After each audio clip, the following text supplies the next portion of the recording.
The United Nations Special Envoy's new peace framework is challenged by Houthi escalation.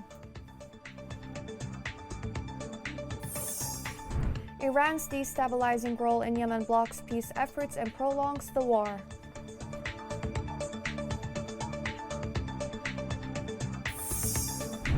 A United Nations report warns that the ongoing conflict has aggravated the suffering of internally displaced people.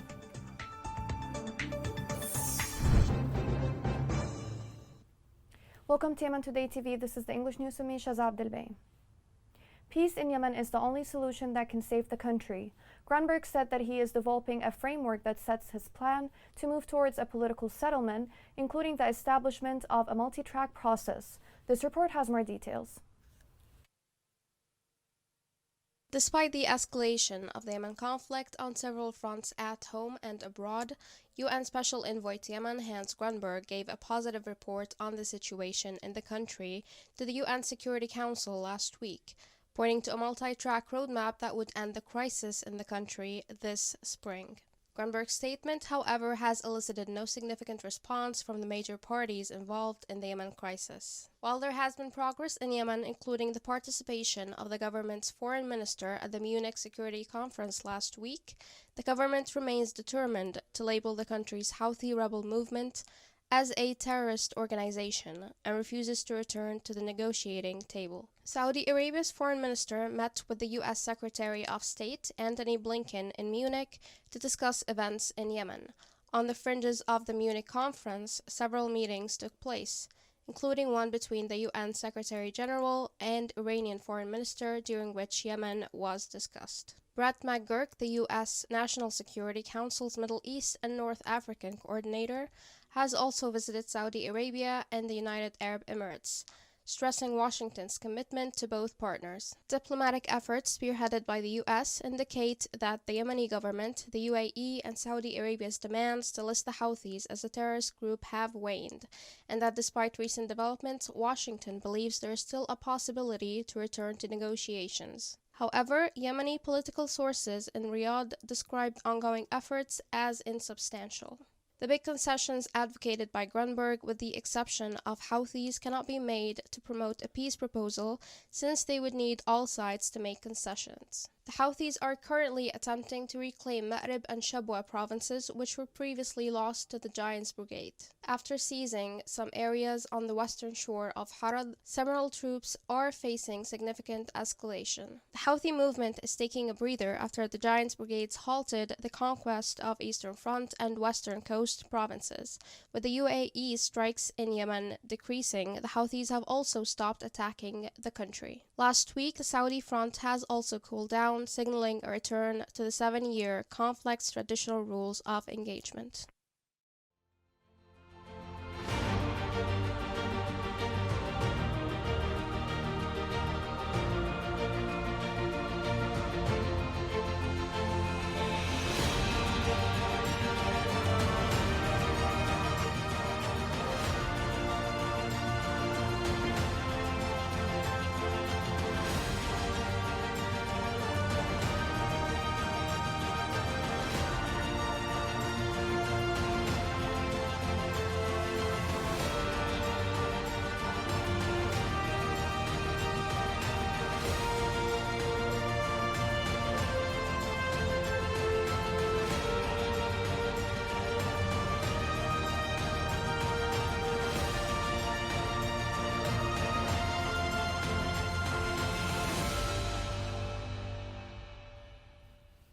The Yemeni government called on the Security Council to hold the Iranian organization accountable for its continued provision of missiles and drones to the Houthis. The government held Iran fully responsible for the Houthi attacks inside and outside Yemen, especially the militia's repeated targeting of civilians and the displaced. The government said the Houthi escalation reflects a clear Iranian strategy to destabilize the region by using its allied militia to spread chaos.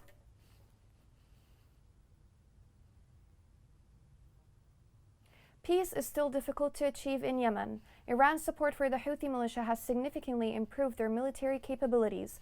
This report has more details. Since the beginning of Yemeni's civil war in 2014, peace seems no closer today than it did 8 years ago. In fact, after taking office last year, US President Joe Biden called the war in Yemen a humanitarian and a strategic catastrophe. Yet fighting continues, and the humanitarian situation remains dire as funding shortages force cuts in emergency assistance and civilians navigate the threats of Houthi landmines and escalating fighting.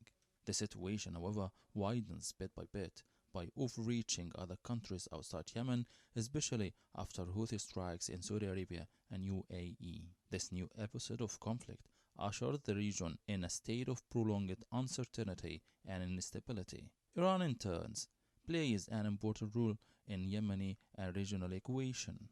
By transferring long-range capabilities to the Houthis, Iran has used Yemen as a staging ground to pressure other countries in the region and to gain a hand in its own yet unsolved nuclear crisis with the West.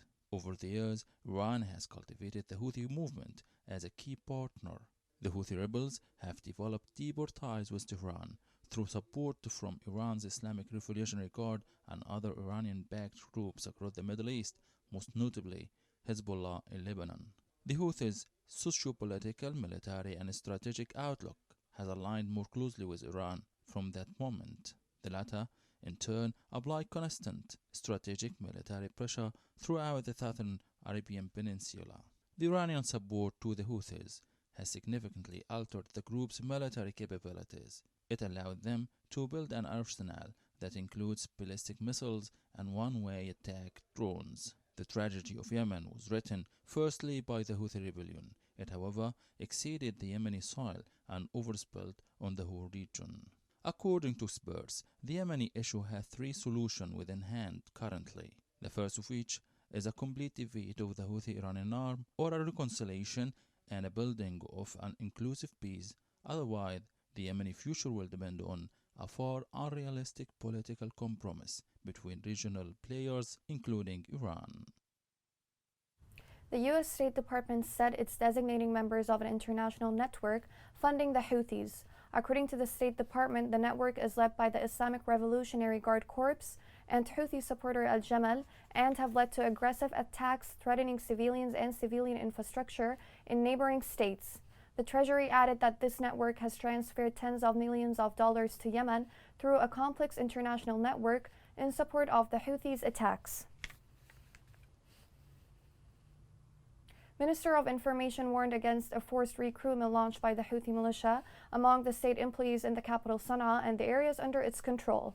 He outlined that the militia is forcing state employees into recruitment after the heavy losses it resulted in different fighting fronts. Battles continue on various fronts in Al-Dala. The unit stationed west of Al-Dala managed to prevent an infiltration attempt carried out by the Houthi militia towards a number of sites. The government forces were able to deter the Houthi attacks amid losses in their ranks. Following the failure of the Houthi attacks on various fronts of Al-Dala, the Houthi militia targeted residential areas and farms with various types of weapons and sniper bullets. The Houthis also planted mines and explosive devices in various areas north and west of Al-Dala. 3 citizens were killed after a Houthi landmine exploded in Ma'rib. Local sources said the landmine explosion took place in the city of Sirwah, west of Ma'rib. The Houthi militia planted more than 1 million mines in roads, agricultural fields, and residential neighborhoods, causing thousands of casualties. Public atrocity erupted after the killing of a student in a school in Qataba in Al-Dala. The people demanded that those involved in the crime must be brought to justice.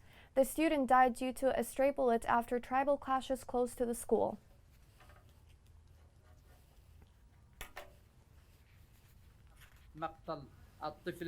A first-grade student was killed. Another was injured in Uqba ibn Nafal school. This spread terror among our students. We call upon authorities to capture these criminals and look in our case. Our students live in fear. On behalf of the Ministry of Education, we urge authorities to help us restore peace in schools. With more than 4 million people displaced in Yemen, it has the largest internally displaced people population due to conflict. This report has more details. Internal displacement remains one of the defining features of the Yemen crisis since the beginning of the war in 2014. The United Nations High Commissioner for Refugees said that during 2021 alone, over 157,000 Yemenis were forced to flee their homes due to the conflict, particularly in Ma'rib, Taiz, Al-Hudaydah and Al-Bayda governorates. New displacement is exacerbating the existing humanitarian needs, drastically increasing the need for shelter, essential household items, water and sanitation, education, and protection services, particularly for children. Yemenis' lives are in danger, and access to humanitarian aid is becoming harder every day. More than 4 million people are displaced, of which 80% have been displaced for over a year. Up to 1.6 million of the displaced Yemenis are living in one of 2,200 hosting sites. There were more than 120,000 individuals newly displaced in 2021. Women and children represent 79% of the displaced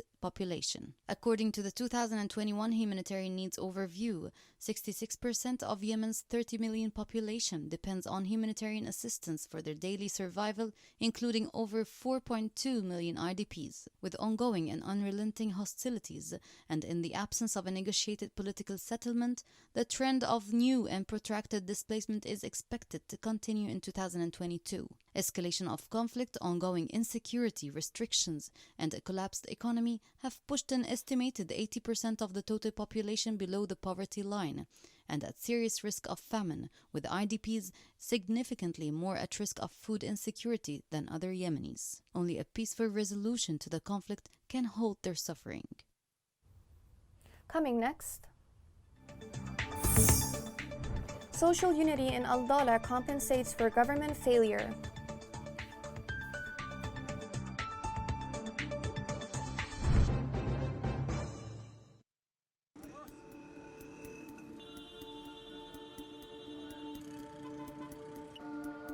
راتب الواحد 120 ألف، والكيس الدقيق ب18 ألف، والكيس السكر اليوم ب20 ألف.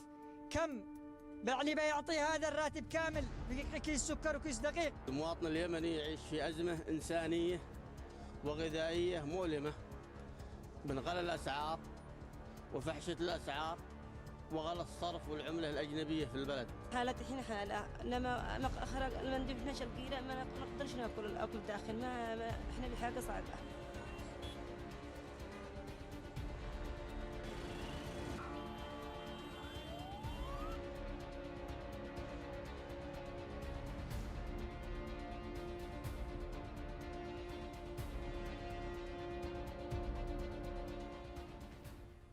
Welcome back. A citizen was killed by the Houthi militia under allegations of smuggling oil byproducts in Al-Bayda in central Yemen.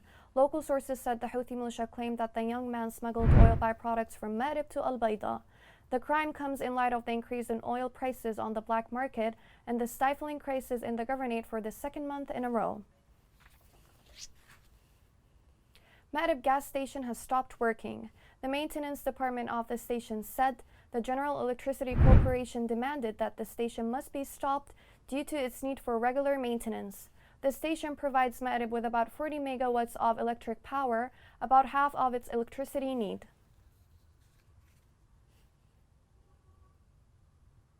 Dozens of government employees in the General Electricity Corporation in Taiz continue to stage protests. They are demanding the payment of their salaries that have been suspended for the past 6 months. We call upon the government to pay our salaries as soon as possible. Other state institutions have received all of their salaries in the liberated areas. We have staged this protest to demand for our salary. The employees in Taiz Electricity are suffering. We want to raise our voice in order that it will reach the officials. The Houthi rebels are putting the Yemeni people's lives in danger. A new crime was announced by sources in the capital Sana'a in which the rebels are suffocating people's livelihoods for their own benefits. This report has more details.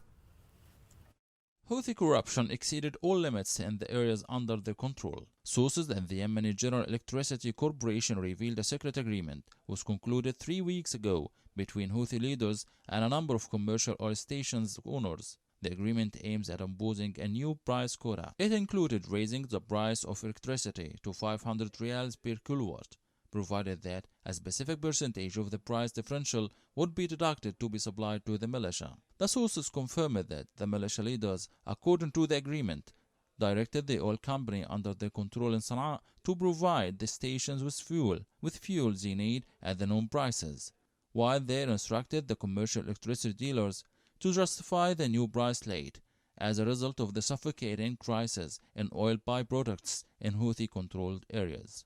After the secret deal between the rebels and the commercial oil stations owners, the prices of commercial electricity in the capital Sana'a hit a huge rise, jumping from 300 to 500 riyals per kilowatt. This crazy hype doubled the living burdens of the citizens, in light of the already deteriorating conditions in the Houthi-controlled areas, within an almost total absence of most basic services. The sources revealed an intense conflict between Houthi leaders and supervisors over sharing the revenues of the new price rate. This new crime comes to add to the burdens of the Yemenis in the Houthi-controlled areas. It figures out how the rebels are trading the lives and the problems of the people for their own interests. A community initiative has been launched to pave a road for passing to Al-Dala in the absence of state institutions. This report has more details.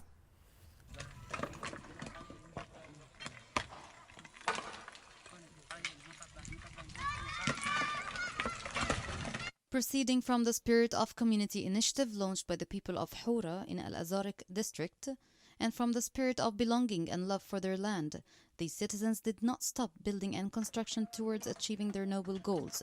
They took the initiative with their determination and at their own expense in constructing and paving a road which length is more than 15 kilometers in the shadow of the mountains and its ruggedness, all for the purpose of getting out of the torrential road which hinders their walk in the rainy season to Al-Azariq district in Al-Dala Governorate. Citizens of Hura have been obliged to pave a road on their own to be able to reach Al-Dala Governorate, even though we can face a lot of obstacles. But we are in need to reach the governorate for our missing needs that Houthis have deprived us from due to the ongoing war. People are suffering from the difficulty in accessing hospitals, food items, and oil derivatives. Due to the prolonged suffering of the people of Hura, they were not satisfied with the lack of care and attention from the competent authorities, but also proved they can depend on themselves and defied all difficulties by building the mountain road on their own. Due to this lingering suffering, the citizens of this town chose to make a miracle full of community solidarity, and they endured all the suffering to develop themselves. With this great achievement that serves more than 7,000 people, there are those who dream of alleviating the suffering of the people in Hura, to turn the pages of pain and deprivation throughout this forgotten town, which strike those who are sick and crippled the most. We are the people of Hura. We have started an initiative to pave a road in order to help the children, especially in rainy season, when we cannot be able to help the emergency cases, which needs a quick assistance such as pregnancy and difficult diseases, whom we cannot move to Al-Dala for rescuing. However, we cannot complete this road unless we get assistance from the concerned authorities. Not to mention the siege of Houthi militia to this town in terms of cutting off the road in Bahir district, Mawia district in Taiz governorate. And passing through the conditions of the war, this interruption resulted in a repetition of tragedies and deprivation, and these citizens were stricken from all sides by the hardships of war and suffocated by torrential rain. Their condition says, "We will make the mountains luster for the survival of people, so that we can obtain a certain passage against injustice and deprivation." The National Committee Against Coronavirus recorded 5 new cases of the pandemic. Committee officials said 6 deaths and 2 cases of recovery were recorded. With the current updates, the total confirmed cases are 11,751, including 2,130 deaths and 8,582 cases of recovery. Here's a reminder of the main headlines. The United Nations Special Envoy's new peace framework is challenged by Houthi escalation. Iran's destabilizing role in Yemen blocks peace efforts and prolongs the war.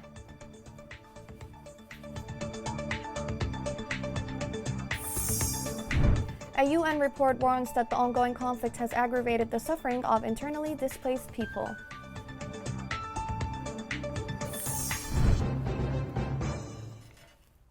This is the end of the news. Thank you for watching.